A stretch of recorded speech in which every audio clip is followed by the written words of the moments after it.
Western Hills, Second Installation, Appendix E, Taylor and Becker, the would-be Oswald witnesses in Irving.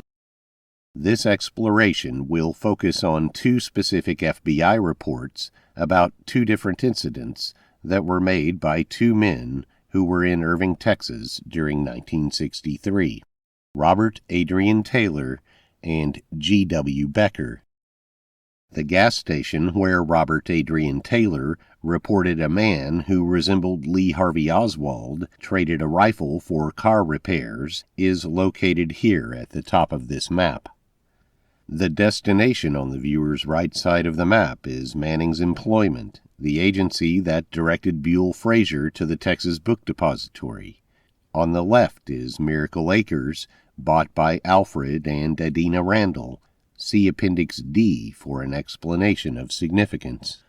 With such recurring patterns on the map that include the Randall, Wilhoit, and Hardy families, as well as their mutual interest in houses on West 5th Street, we attempted to see if any affiliation could be gleaned from the gas station at Story and Rock Island. Bob's Garage on 107 North Story Road was owned by Bob Kalett and B&B Automotive.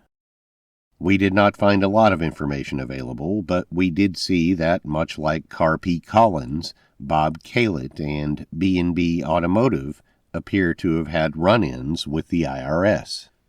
Given that Bob's Garage is so close to property controlled by W.H. Roberts and JFK nemesis Car P. Collins, who did get caught by the IRS for hiding profit on the building of the Mayflower Edition, where Collins Street is located, we surmise that Bob Kalett may have likewise been dealing in nefarious financial activities with the same folks.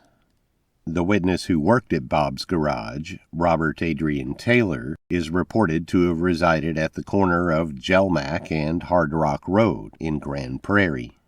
We believe the Polk's record taker may have been confused as to which Bob's Robert Taylor was referring when surveyed.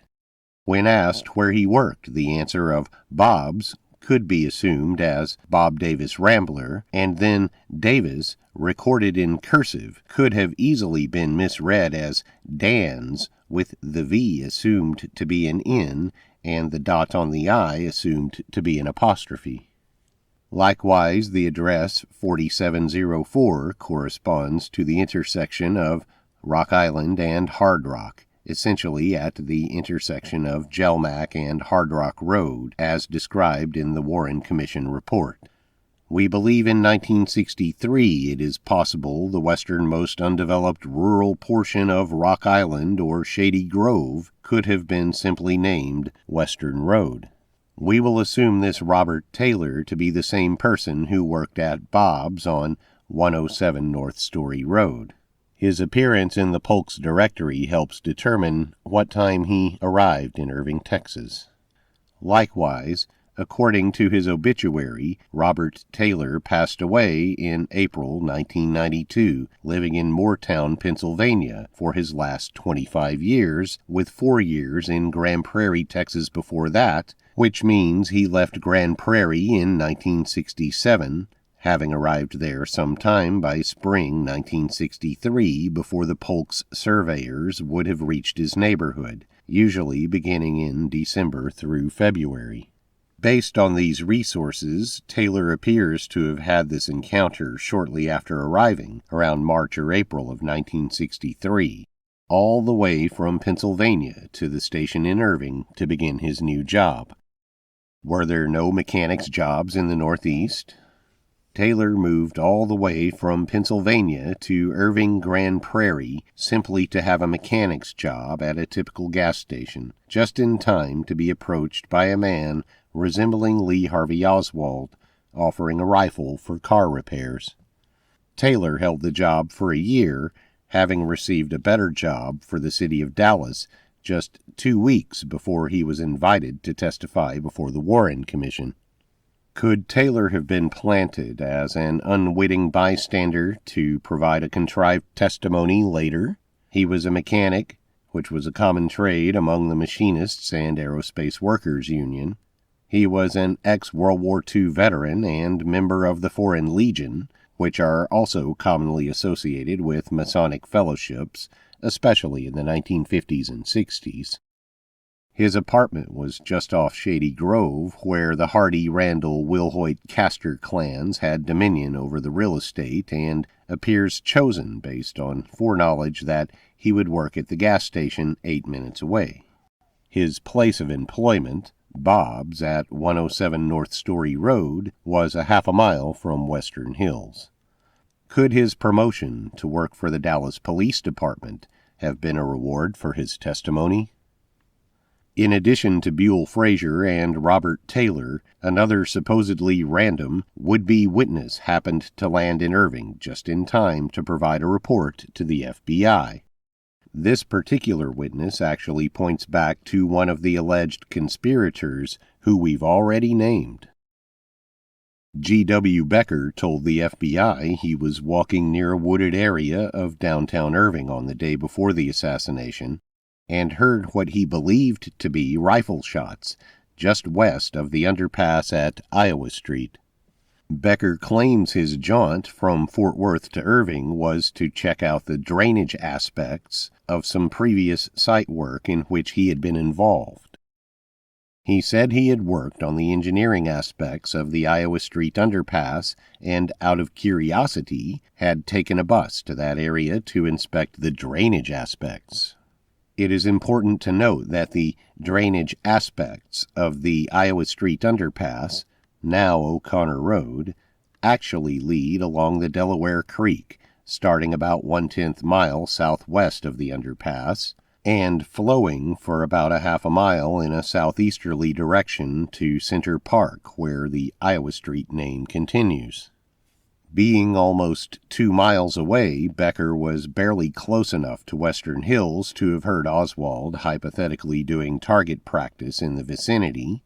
The fact he would make such an unswerving association, as well as have awareness of which direction the Payne house was located, almost seems contrived, especially when we consider that Becker's drainage aspects lead to a location at the bend of the creek that is quite significant, if not alarming. Today, the boundaries of lots 6 and 7 are truncated by a modern memorial park on the opposite side of the Delaware Creek, as well as other developed neighborhoods. However, in the 1950s, when the houses were being built, a mansion, now demolished, was set up in one of the most scenic, undeveloped locations that could be found in the heart of a boomtown like Irving, even having a creek running through it. The person who lived in the mansion was Mayor C.B. Hardy. Becker would have performed part of the Iowa Underpass drainage survey literally in C.B. Hardy's backyard, where the creek bent and Iowa joined Rindy Street, named after C.B. Hardy's wife, Rindy Hardy. Then, when Becker returned for his Army Corps of Engineers conference, he seems to have had enough familiarity to wander through Hardy's backyard again. It is strange that if somebody were truly out firing a rifle in a residential area of Irving, the only person who reportedly heard it was a man who arrived in town that very morning and left the next day while no other permanent residents reported anything. Not only that, Becker almost too readily assumed it was Lee Harvey Oswald after he was known to the public. And now we have learned that Becker was previously employed to perform site work involving a drainage survey for the city of Irving on a canal starting at the Iowa Street underpass that ran directly through the backyard of a very high-profile, alleged co-conspirator, former mayor C.B. Hardy, which is where Becker was when he supposedly heard the shots on the day he happened to return to Irving for just a few hours. We realize that Becker's trip to Dallas for the U.S. Army Corps of Engineers convention may have been a purely legitimate coincidence, but his visit to the backyard of what would have been an old acquaintance through former public works projects sounds like an illegitimate coincidence. like Robert Adrian Taylor, G.W. Becker as another after-the-fact witness to lend credibility that Oswald was the shooter of John F. Kennedy, seems to have commonalities with other recurring profiles and a peculiar proximity to a very significant person in our exploration, C.B. Hardy. In so many places we continue to find C.B. Hardy. He bought numerous lots from W.H. Roberts, including the house where Marina Oswald was introduced to Ruth Paine. He built the Paine house in just 2 weeks. Not really, but somehow its construction was off the public record until Hardy sold it. He was in the Mayor's Club like Louis Blaylock, as well as Marvin Randall and Kenneth Reynolds, the owners across from the Paines for 2 years. He knew the Wilhoits of Manning's employment through numerous property transactions, as well as through a church highly influenced by Freemasonry. And he had a vast backyard with a creek that began at the Iowa underpass running through it, where a flimsy witness, G.W. Becker, who came to town just long enough to hear alleged gunshots in downtown Irving, just happened to be standing.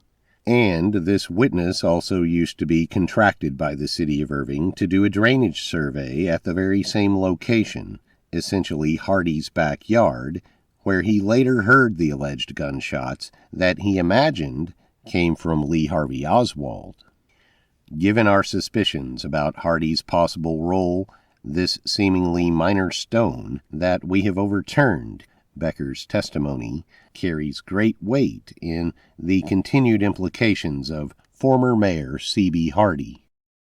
What would realistically lure a stranger in town from his hotel in Fort Worth to take a 60 to 90-minute bus ride one way to Irving?